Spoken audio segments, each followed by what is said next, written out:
আগে আনতাম 50টা, আলহামদুলিল্লাহ এখন 60টা নিয়ে আসি, এখন আরো বেশি নিয়ে আসি, এখন আরো বেশি নিয়ে আসি।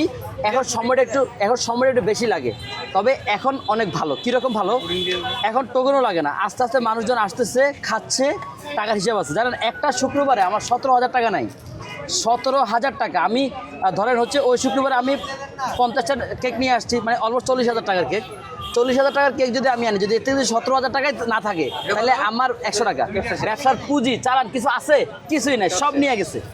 তারপরে করলাম টোকেন করার পরেও ভাইয়া সেম প্রবলেম, 2,000, 3,000, 4,000, 5,000 টাকা প্রত্যেক দিন নাই।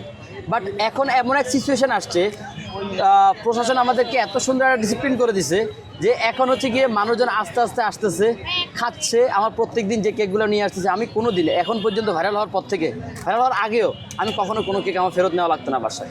আপনারা নতুন নতুন হয়তো দেখছেন কিনা জানেন, নতুন আগের ভিডিওগুলো দেখছেন কিনা, আমার কিন্তু 2 টেবিলে ভরা কিন্তু থাকতো, কেক থাকতো। সপ্তাহে আমার বসে 2 টেবিলে কিন্তু কেক থাকতো। আমি সপ্তাহে 7 দিনই বসি ভাইয়া।